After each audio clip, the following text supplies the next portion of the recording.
You know that pit in your stomach you get when something feels wrong, but no one around you seems to notice.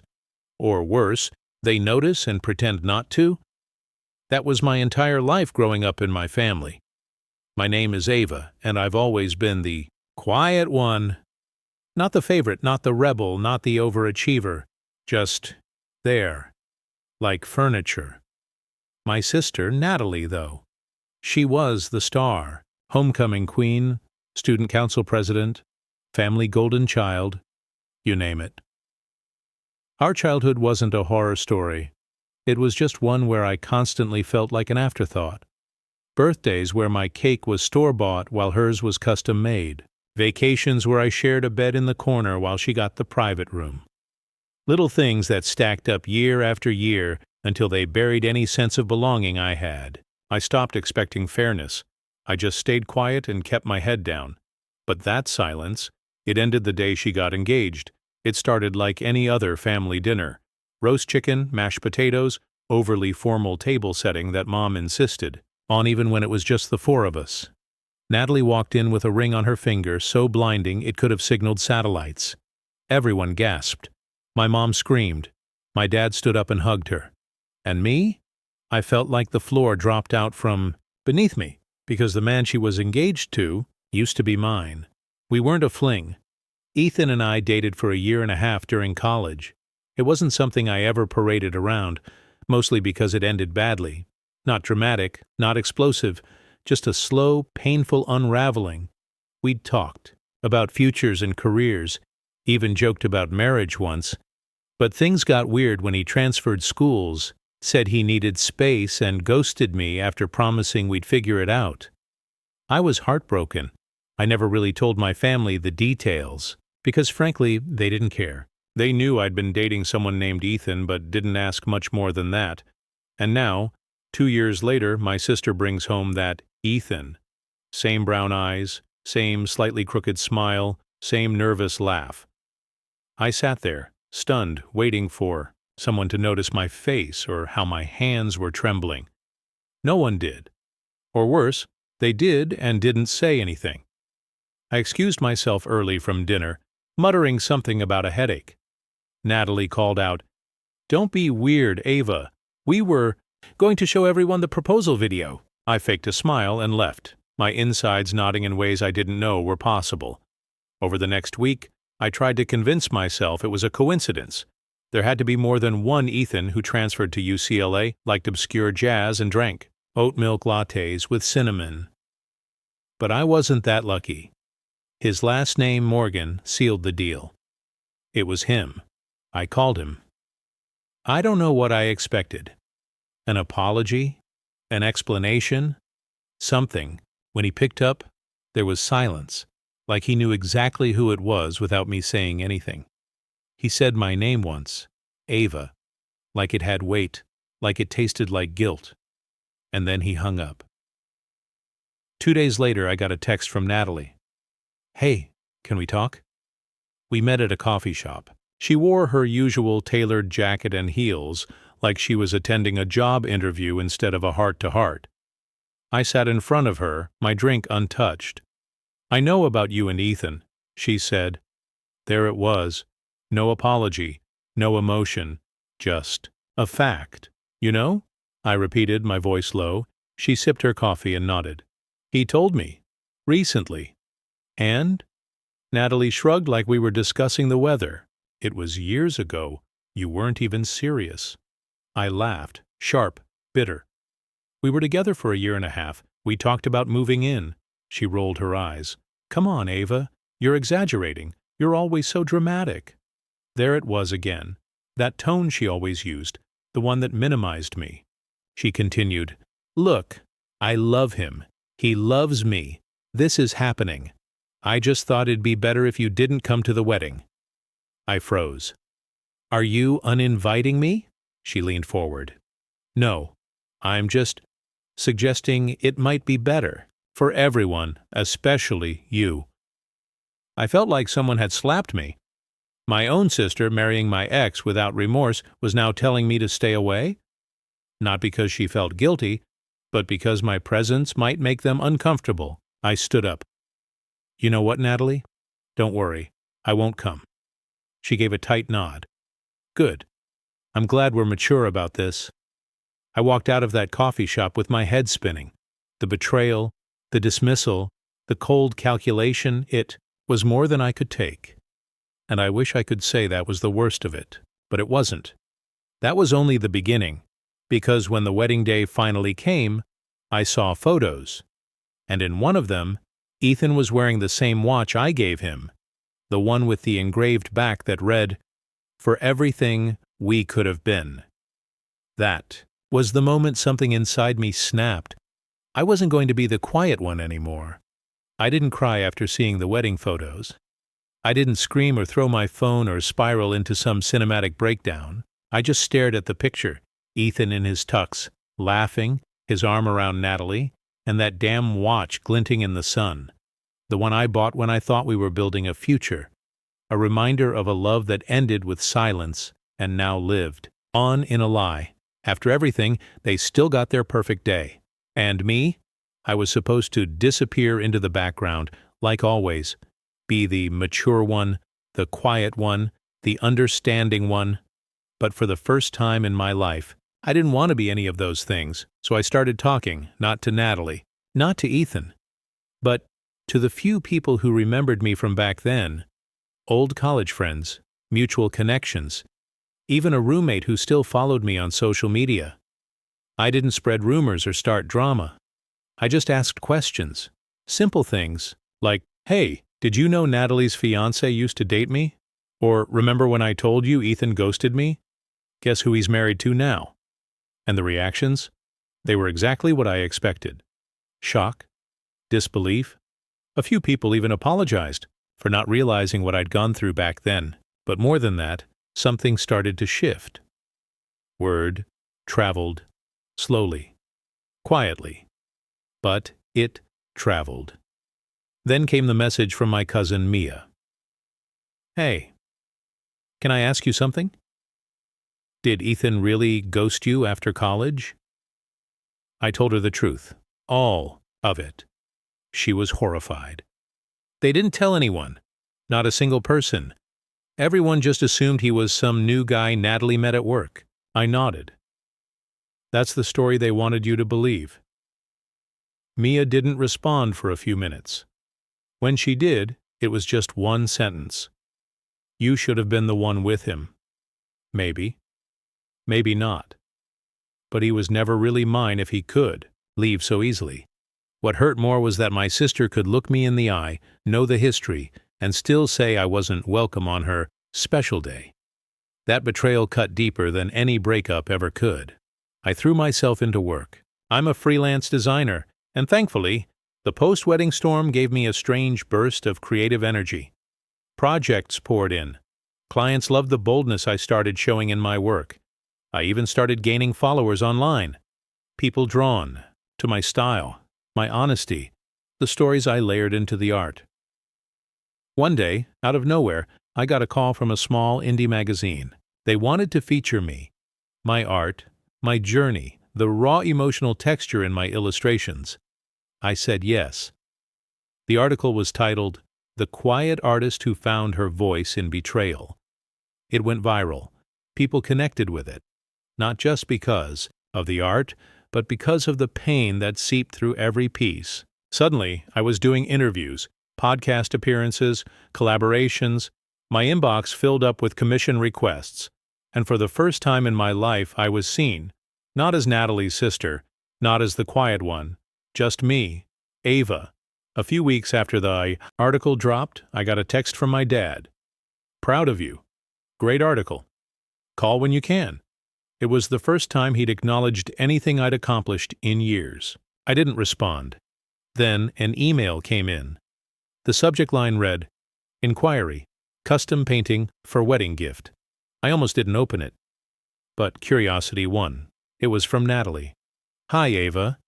I saw your work in the magazine. It's really beautiful. I was wondering if you'd consider making something for me and Ethan. A painting. Maybe something abstract but personal?" I read it twice, stunned. After all that, she wanted me to make a piece for their wedding? No apology, no acknowledgement, Just business." I stared at the screen for a long time. Then I wrote back one sentence. "I don't paint for ghosts." And I hit send. It felt good. Not petty, not bitter. Just honest. For once. I thought that would be the end of it. But 2 days later, Natalie showed up at my apartment. No warning. No text. Just her standing at the door with that same fake smile she used to wear when she wanted something. I opened the door halfway. "Can we talk?" she asked. I raised an eyebrow. "Now you want to talk?" She hesitated. "I didn't know how much it hurt you." I scoffed. "You did know. You just didn't care." She looked down.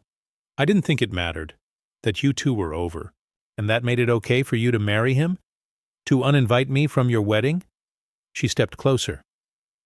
"I made a mistake." I folded my arms. "You made a choice." There was silence. She didn't deny it. Then she asked the one question I didn't expect. "Do you still love him?" I laughed. "No, I don't think I ever truly did. But I trusted you. And that's harder to forgive." Natalie didn't say anything after that. She just stood there, maybe realizing for the first time what she'd actually done.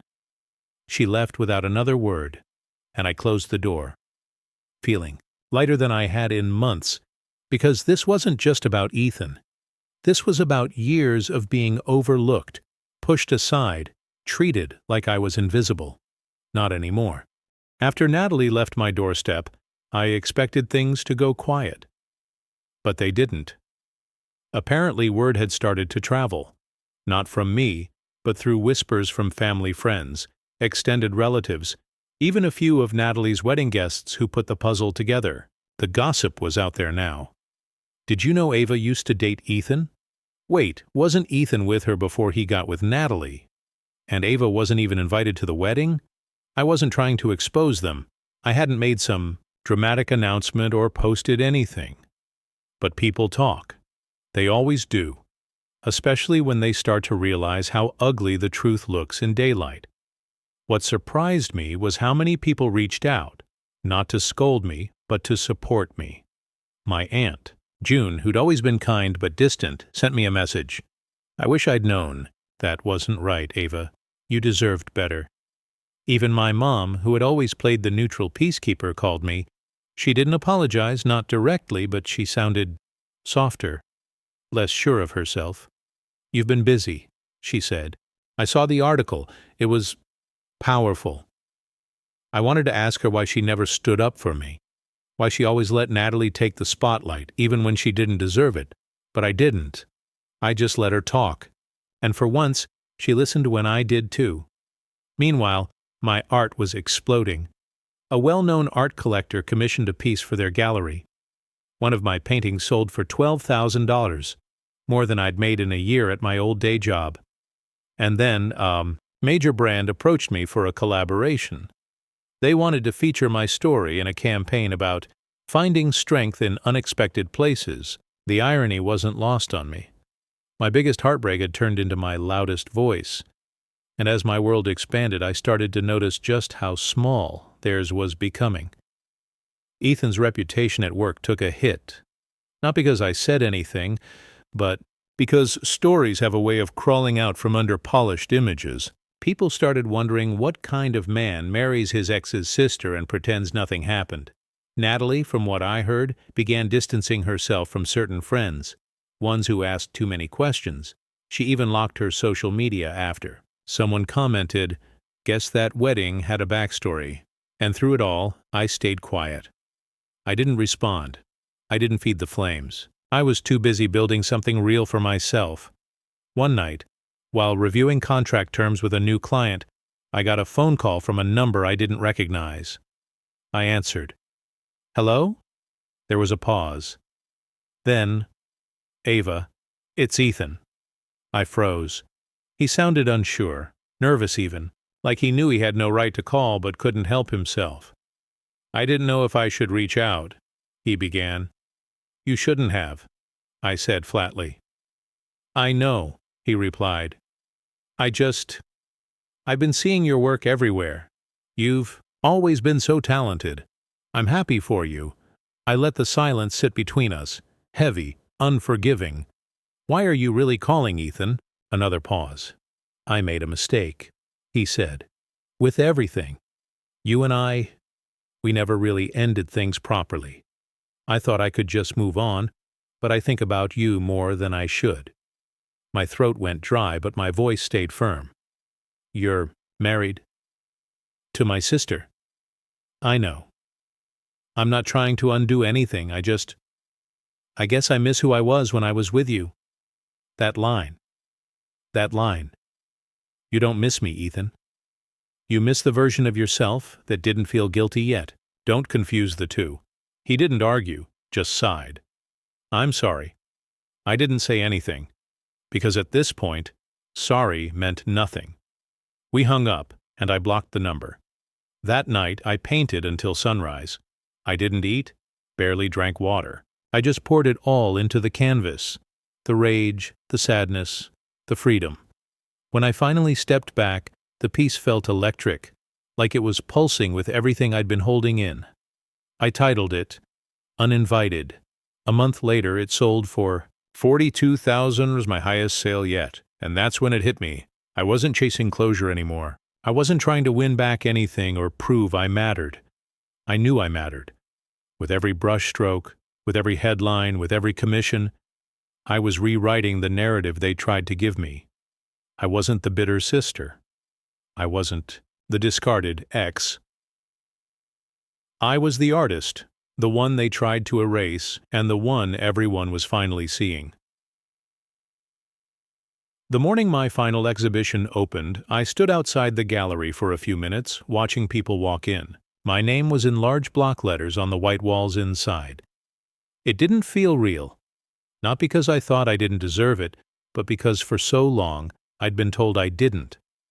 As I entered, I saw strangers admiring my work, pausing in front of uninvited with the kind of reverence that only comes when art touches something personal.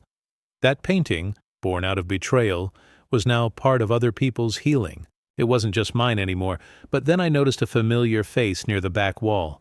Natalie. She looked different. No makeup, simple clothes, and a tiredness in her eyes that didn't match the polished sister I'd known my whole life. She was standing in front of another piece, one I had painted in deep blues and grays, titled The Guest List. The symbolism was obvious, a table with a single chair turned away from it. When she saw me, she didn't smile, just stared, like she wasn't sure if she should even be there. I approached slowly. "You're brave to come." "I had to see it for myself," she said, barely above a whisper. "I've been seeing your name everywhere. I couldn't ignore it anymore." I stayed quiet, giving her space. She looked at the painting again. "That's me, isn't it? Or what I did to you?" "I don't paint people," I replied. "I paint what they leave behind." She flinched at that. "I deserve that." There was a pause between us, heavy with years of buried resentment. "I'm not here to justify anything," she said. "What I did, what Ethan and I did, it was selfish. I told myself love was messy and timing was complicated. But honestly, I didn't care enough about you to stop." I didn't expect her to admit it, and I certainly didn't expect the small ache that still throbbed in my chest, even after all this time. "I knew what he meant to you," she continued, "and I convinced myself you'd get over it, that you'd be fine. You were always the strong one. I just never thought I'd be the one people looked at with pity." I looked her in the eye. "You weren't just my sister, Natalie. You were supposed to be my friend." She nodded. "I know. And I lost that. I don't expect forgiveness. I just wanted you to hear it from me. Not from Mom, not from friends. Me." It took everything in me not to cry. Not because her words healed me, but because they confirmed something I already knew. The damage had been done, and it was permanent. But even permanent things don't have to stay poisonous. "I'm not angry anymore," I finally said. "But I don't want you in my life, not right now, maybe not ever. And that's not revenge. That's just peace." She nodded again, slowly, like someone who already knew the door had closed long ago. "I get it." She left the gallery quietly, no dramatic exit, no tears, just the echo of a bond that had once been thick with laughter and now hung limp between us like forgotten string. The gallery stayed open for 2 more weeks. Every night I met people who shared their own stories about betrayal, family, finding power again. A woman who left her husband after 20 years. A teenager whose parents refused to accept her for who she was. A man who hadn't spoken to his brother in a decade. They all said the same thing. "Your story feels like mine." That's when I realized the power I had wasn't just in painting. It was in owning my story, turning pain into a platform, and using my silence not to protect those who hurt me, but to protect myself. The week after the gallery closed, I got an email from a publishing house. They wanted me to write a memoir, a collection of stories, paintings, essays, a way to tell the whole truth through my lens. I said yes. Months passed. I traveled, exhibited internationally, met people who once felt like outcasts and now felt seen. My work wasn't just about my past anymore. It was about all of us who'd ever been told we didn't belong at the table. And then one day I got a wedding invitation. Not from Natalie, from a cousin. But the guest list included Mr. and Mrs. Ethan and Natalie Walker. I RSVP'd? No, but I mailed back a small framed print of the guest list. No note, no explanation, just a reminder of the seat they chose to take and the one I chose to walk away from.